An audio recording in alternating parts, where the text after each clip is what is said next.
Pessoal, mais uma vez, bom dia, tá bom? Sejam todos bem-vindos. Como eu comentei anteriormente com vocês, a gente vai estar vivenciando nessa nossa aula o conteúdo sobre aproveitamento dos recursos naturais da América do Sul, tá bom? Então, vamos lá. Para o pessoal que está entrando agora, esse conteúdo que a gente vai vivenciar hoje, ele inicia na página 296, tá bom? Então, pegue o material de vocês aí, página 296, para que vocês estejam acompanhando aqui a explicação, tá bom? Então, vamos lá. Deixa eu pegar aqui um canetinho para mim.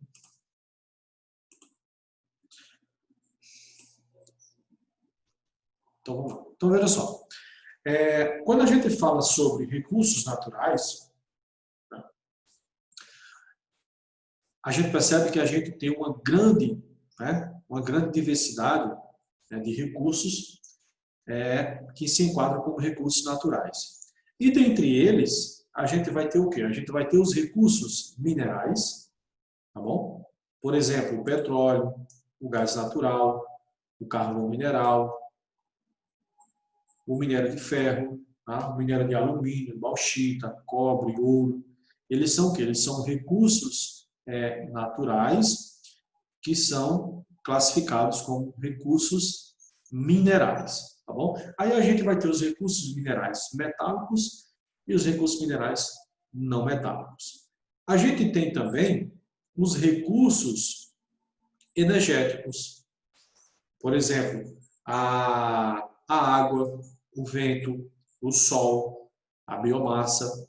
Perceba que são recursos naturais que podem ser utilizados para produzir, por exemplo, energia. Tá bom? Seguindo aqui, o que é que eu trouxe aqui?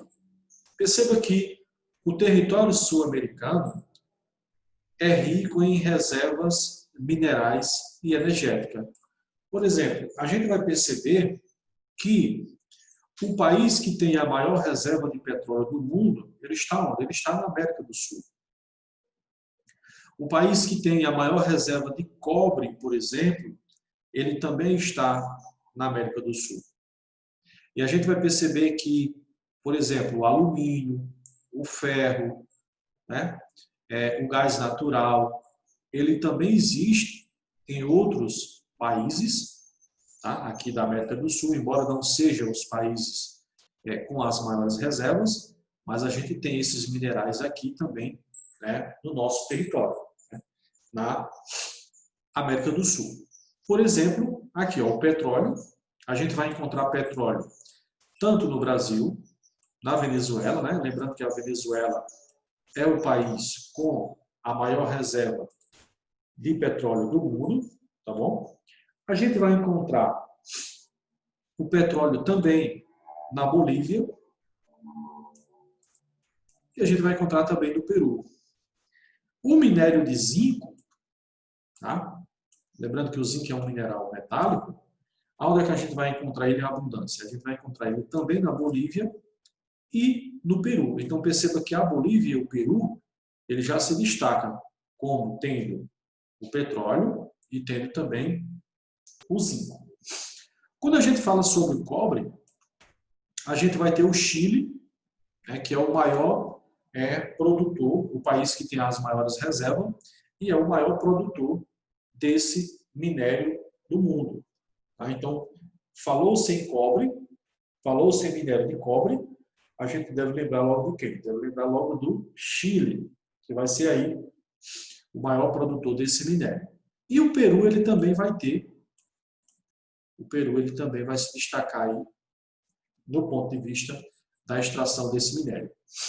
E o minério de ferro, aí quem vai se destacar na produção de minério de ferro? Aí vai ser o Brasil, tá bom? Então perceba aí que a gente já citou aí vários recursos naturais que são extremamente para o desenvolvimento, né, desses países, tá? Pessoal, só um segundinho aqui, eu já retorno, tá bom? Só um segundinho.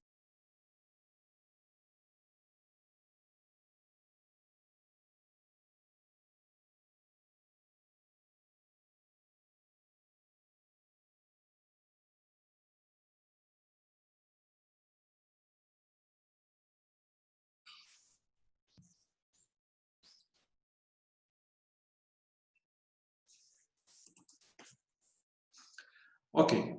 Então, seguindo aqui, então veja só. Embora esses recursos minerais eles sejam extremamente importantes para esses países, o que é que a gente percebe? Que, infelizmente, com a extração desses recursos minerais, o que é que vem acontecendo? Os impactos ambientais. Então, decorrente do processo da extração mineral, né, da retirada da vegetação, da erosão do solo e a poluição dos recursos hídricos. Então, perceba que, infelizmente, aí, com a extração desses recursos naturais, a gente tem alguns problemas ambientais, né, como já citado aqui. Por exemplo, se você tem a retirada da vegetação, logo você está diminuindo o quê? Você está diminuindo a biodiversidade, tanto da fauna como da flora. Se você está retirando essa vegetação, você está deixando o solo exposto aos vários tipos de erosão, logo você vai estar degradando o mesmo. E a gente vai ter também aqui, ó, a poluição dos recursos hídricos. Por exemplo, a poluição dos rios. Poluição dos rios e poluição do lençol freático, que é da água subterrânea. A partir de quê? A partir do material, né, de alguns materiais tóxicos, alguns materiais químicos, que são utilizados na extração desse material. Tá bom? Então, infelizmente, aí nós temos esses problemas ambientais. Então, perceba, a abundância desse recurso hídrico favorece o quê? A geração de energia elétrica e a pesca. Por exemplo, a gente vai ver aqui posteriormente. Então, perceba, quando a gente está falando sobre o petróleo e sobre o gás, o que é que eu trouxe aqui? O Brasil e a Venezuela são os maiores, né, é onde você encontra as maiores reservas. Então, a gente já comentou que a Venezuela é o país que tem a maior reserva de petróleo, mas aí você tem o Brasil também, que se destaca, né, como sendo grande produtor de petróleo. Aí a gente vai ter a Venezuela, a Bolívia e a Argentina, que são principais produtores de gás natural. Então, esse gás natural ele é utilizado em automóveis, mas ele é muito utilizado também na indústria. Acredito que você já deve ter ouvido falar que a maioria do gás que é utilizado lá na região sudeste do Brasil, ela vem de onde? Ela vem da Bolívia. Né? Ali o famoso gasoduto Brasil-Bolívia. Então, esse gás natural ele vem principalmente lá da Bolívia. E eu trouxe aqui que a produção brasileira de gás natural ela deve crescer muito, é isso? Com a maior exploração da camada de pré-sal. Então, o pré-sal é a camada, a área, né, a região que foi encontrada petróleo, é isso ali na bacia de Campos e a bacia de Santos. E a gente sabe que onde se encontra petróleo também se encontra o quê? Se encontra o gás natural. Então, a produção aí do gás natural brasileiro, ele deve aumentar nos últimos anos. Gente, alguma pergunta até aqui? Alguma pergunta, uma dúvida, um comentário? Estou percebendo que vocês estão muito caladinhos hoje. E aí, pessoal?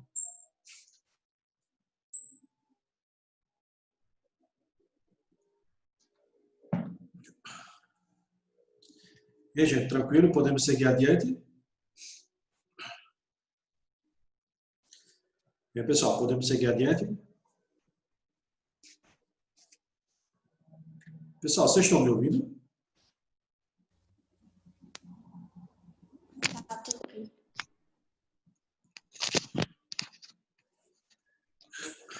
Ok, vamos adiante.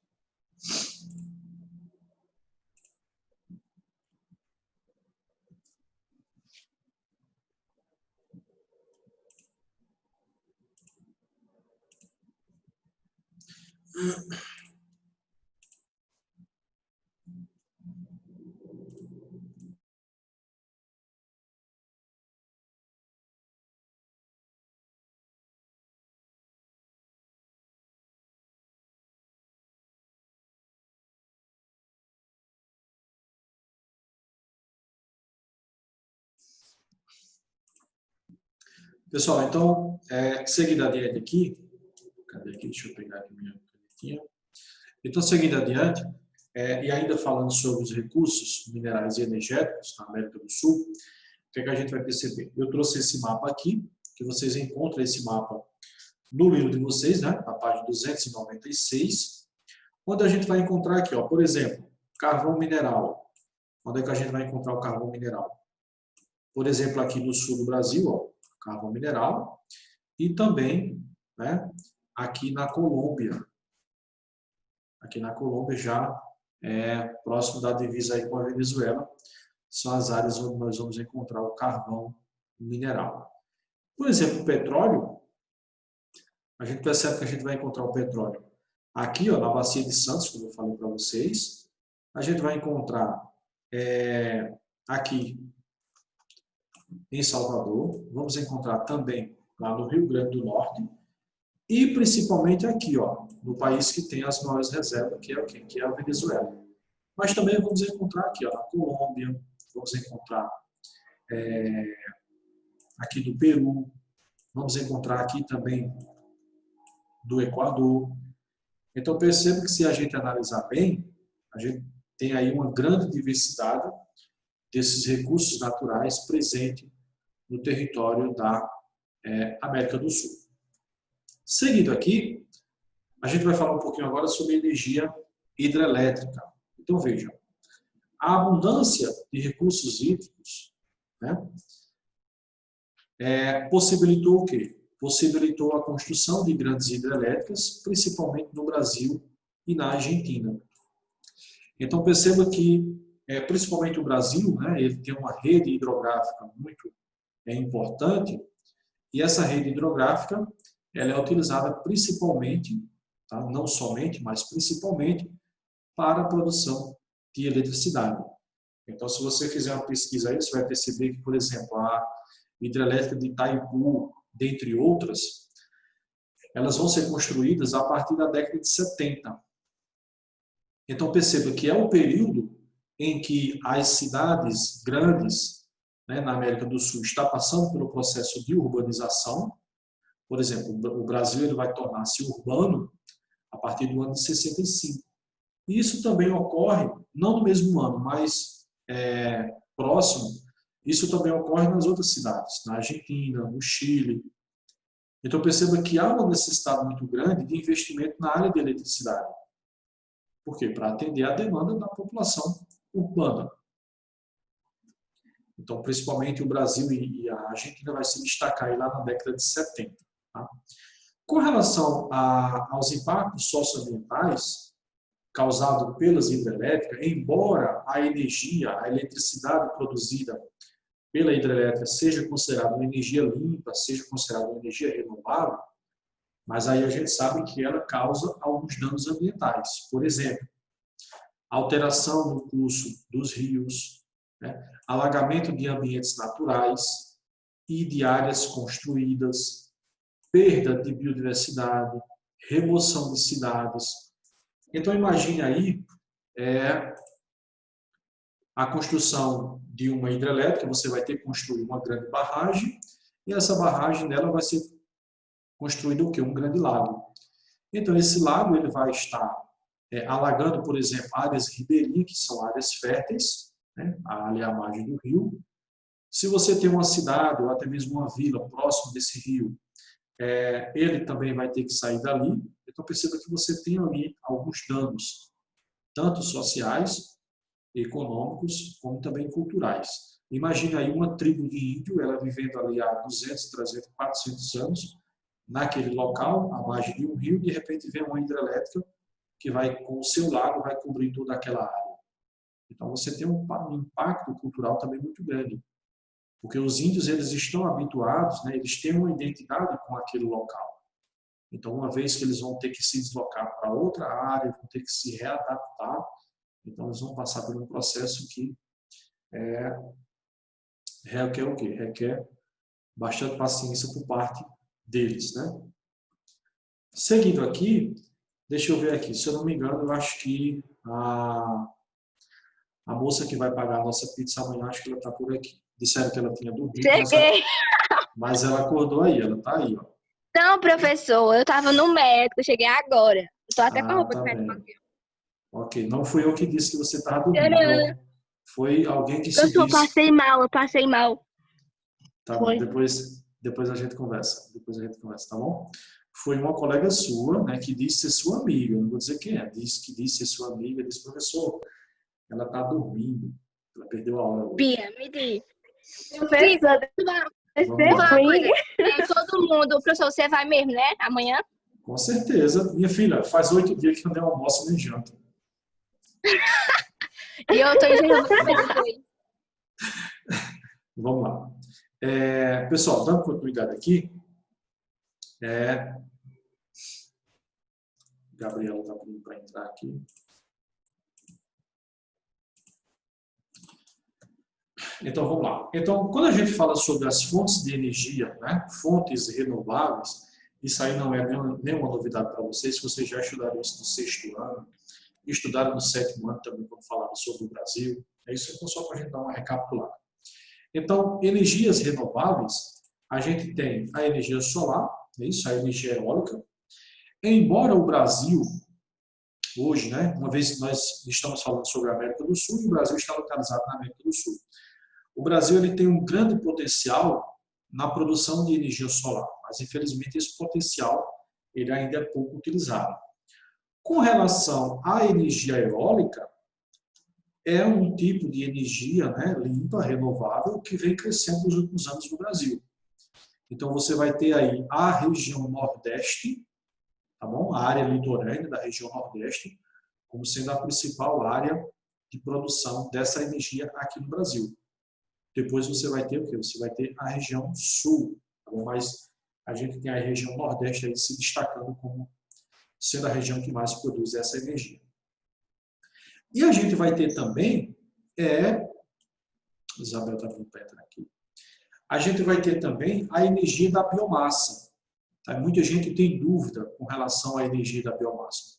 Veja só, quando nós falamos em biomassa, nós estamos falando sobre matéria orgânica, que pode ser vegetal, pode ser animal.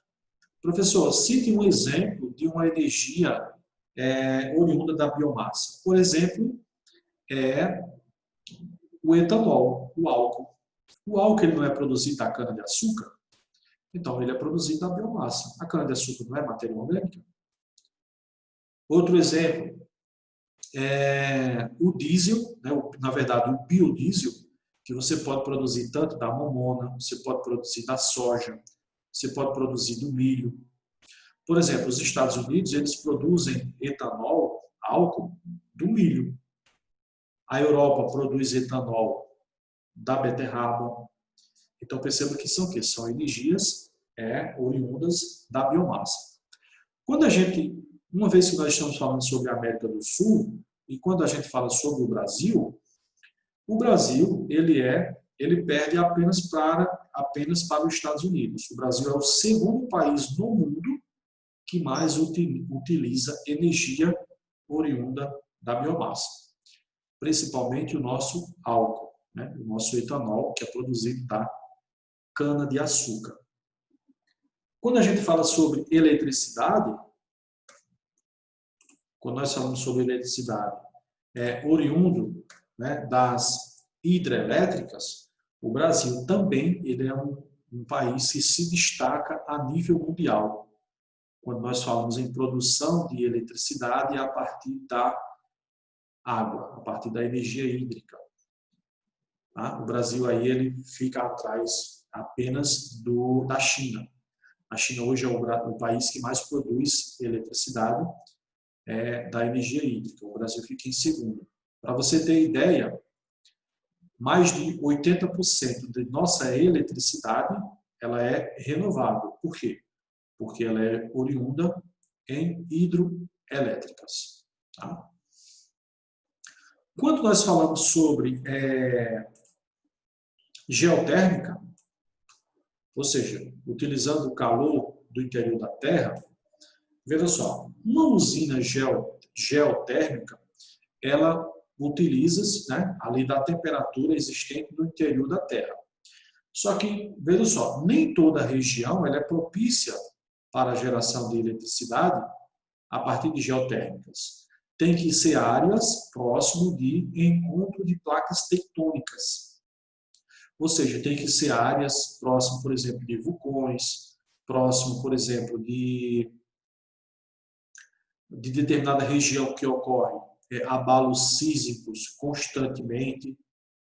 Tá bom? Então, por exemplo, o Chile, né, o Peru, eles são áreas propícias para essa produção desse tipo de energia. Por quê? Porque são áreas próximas de encontro de placas tectônicas. Então, por exemplo, o Chile acontece abalo sísmico lá constantemente. Lembrando que quando eu estou falando sobre abalo sísmico, eu estou falando sobre terremotos, tá bom? Então, essa energia geotérmica, ela é produzida principalmente próximo de áreas que ocorrem aí bastante terremotos. E a hidrelétrica, né, a gente já comentou um pouquinho. Por exemplo, o Brasil é um dos países que se destaca. Por exemplo, eu trouxe aqui, ó, o material de vocês traz que o Brasil ele é o 4º país em capacidade de produção de energia elétrica, hidrelétrica, e o 2º maior produtor de energia de biomassa do mundo. Como eu falei para vocês, quando se fala em biomassa, o Brasil só perde para os Estados Unidos. O Peru, ele é um país que também se destaca, né, uma vez que ele tem ampliado aí a aplicação de recursos financeiros em fontes renováveis. Então, perceba que o Peru ele vem se destacando também aí, né, na produção de energias renováveis. Gente, até aqui, alguma pergunta, algum comentário, dúvidas? E aí, pessoal? Tranquilo? Podemos seguir adiante? Então, vamos lá. Agora, a gente vai falar um pouquinho sobre a exploração da Antártida. Tá? A gente sabe que a Antártida é um continente gelado, não é isso? É o 4º continente, né? E ele é o que? Gelado. Só que acontece que na Antártida, esse continente ele é muito rico em recursos naturais. Por exemplo, petróleo, gás natural, carvão mineral.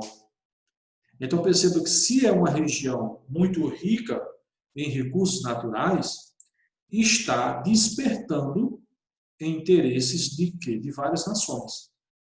Para quê? Para explorar toda essa riqueza. A gente sabe também que são lá, né, nas calotas polares, principalmente na Antártida, que está o quê? Que está a maior parte da água doce do mundo. E essa água doce ela está lá na forma sólida, porque ela está congelada. Então perceba aí, sei lá, daqui a 10, 15, 20, 100 anos ou mais, de repente, se a Antártida ela passar a ser explorada, explorar petróleo, carvão mineral, dentre outros minérios, perceba aí que a gente vai ter o quê? A gente vai ter várias consequências ambientais. Por exemplo, de repente essa água que acumula-se lá, essa água doce, de repente pode ser que ela passe a ser o quê? Passe a ser contaminada. Por isso foi adotado alguns tratados, né, que a gente vai ver aqui mais adiante. Então eu trouxe aqui, ó, a Antártida é o continente mais frio e seco do mundo. Tá? Seco por quê? Porque lá praticamente não chove. A água que está lá ela está congelada, então o nível de evaporação lá é mínimo, então praticamente não chove. Além de ser extremamente frio, ele é o quê? Ele é extremamente seco. É o 4º continente, né, em extensão territorial e corresponde a cerca de 10% das terras emersas do globo terrestre. O gelo existente lá, ele cobre aproximadamente 98%, né, dessa superfície, podendo atingir mais de 4 quilômetros de espessura. Então, para você ter ideia aí da quantidade de gelo existente nessa região. Com relação aos interesses de diversos países, o que é que a gente tem aqui? Ó? Como eu falei para vocês, esse continente ele é rico em recursos naturais e desperta interesse de várias nações. Tá? Então, eu trouxe aqui, por exemplo, a Antártida possui gás natural, petróleo, carvão mineral, o minério de ferro e chumbo. Então, perceba que são elementos muito importantes aí, por exemplo, para a nossa indústria. Então, por isso que desperta interesse aí de várias nações. A Antártida, ela pode ser considerada como uma região, né, que vive em uma posição estratégica. Por exemplo, a gente tem alguns países, como eu trouxe aqui, ó, a gente tem alguns países, né, que defendem que a Antártida é uma área passível, ou seja, uma área que pode ser apropriada. Então, a Inglaterra defende isso, a Noruega, a França, a Austrália, né, a Nova Zelândia. Então, são países aí que têm interesse, né, muito grande em explorar essa região da Antártida. Mas a gente tem outros países que defendem o quê? Defendem que a Antártida não deva ter nenhuma nacionalidade, ou seja, não deva pertencer a ninguém. E ser explorada somente do ponto de vista o quê? Do ponto de vista de pesquisas que beneficiem a humanidade. Então, você tem aí um grupo de países que realmente defende de que a Antártida ela deva ser explorada. Em contrapartida, você tem o quê? Você tem países que defendem que ela deve ser explorada só do ponto de vista científico. É isso, através de pesquisa. A gente sabe que lá na Antártida existem vários acampamentos, né, de cientistas de vários países. Então, eles viajam para lá, permanecem por lá durante pouco tempo, mas apenas para realizar pesquisa. Ok? Seguindo adiante aqui, então, para evitar essa extração e, consequentemente, a degradação lá da Antártida, foi assinado o quê? Foi assinado alguns tratados, que a gente vai ver aqui agora. Então, perceba, em 1959, o país que até então reivindicava a posse do continente, assinava um tratado. Então, aqueles países que reivindicavam, né, a posse, reivindicavam de que a Antártida deveria ser explorada, eles vão assinar um tratado, chamado de quê? Chamado de Acordo Internacional. E o que é que diz esse tratado, esse acordo? Então, ele estabeleceu que todos os países poderiam explorar o continente para a realização de pesquisas científicas, sendo então proibido o uso para fins militares. Esse acordo, ele diz também, ele inaugurou uma série de documentos internacionais para a regulação do uso do território desse continente. Seguindo aqui, o conjunto das normas foi denominado, né? Então, a partir da assinatura desses acordos, os países tiveram que submeter-se a um conjunto de regras, um conjunto de normas, tendo em vista que nós vimos que anteriormente, esse tratado serviu para quê? Ele diz que a Antártida deva ser explorada, mas só que do ponto de vista o quê? Do ponto de vista de pesquisas científicas. Tá? Então, continuando, eu trouxe aqui também, ó. Então, esses tratados antárticos inclui o quê? Inclui aqui deixa eu ver nosso tempo aqui, ok? Então, inclui aqui a convenção para a conservação dos recursos vivos e marinhos, tá? De 1980, que estabelece a conservação dos animais, plantas e plantas do continente. Então, perceba aí que são tratados voltados para quê? Voltados para a conservação, né, dessa biodiversidade existente lá na Antártida. E também o protocolo de Madrid, assinado quando? Em 1991, que garante o quê? A proteção do meio ambiente, né, lá da Antártida. Tá? Gente, alguma dúvida até aqui? Alguma pergunta? Um comentário? Pessoal? Gente, vocês permaneceram todos calados hoje, ninguém falou nada, ninguém perguntou, ninguém tirou uma dúvida. Tenho certeza que vocês compreenderam tudo. Pessoal, eu vou liberar aqui o bate-papo, tá bom? Para que vocês estejam aí colocando o nome de vocês, tá bom? Então o bate-papo está liberado. Coloca o nome de vocês para a gente estar encerrando esse nosso primeiro momento aqui, tá bom? Então vai lá, coloca o nome rapidinho. Vamos lá, Laura, Alisson, Mila, Ana Carolina, Bruno, Carla, Eric, Guilherme, Isabel, Marcos, Sérgio, Tiago Rodrigues, Igor e Gabriela. Vamos lá, pessoal, colocando o nome do bate-papo. Professor, eu levantei a mão uma hora, só que eu acho que o senhor não viu, mas para não atrapalhar, não falei, né?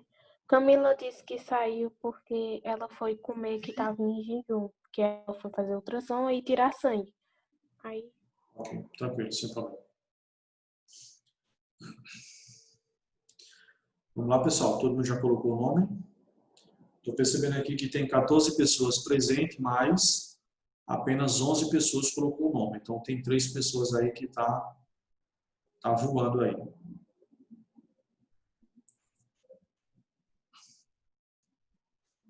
Vamos lá, pessoal. Quem não colocou o nome ainda, lembrando que resta menos de 1 minuto agora, tá bom?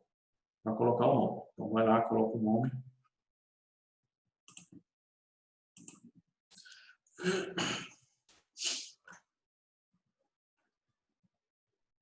Ok. Pessoal, deixa eu ver aqui nosso tempo aqui. Então a gente retorna daqui a pouco, tá bom? Lembrando que a gente retorna com o mesmo link, tá bom, gente? A gente retorna com o mesmo link. Então, tchau, tchau. Até daqui a pouco.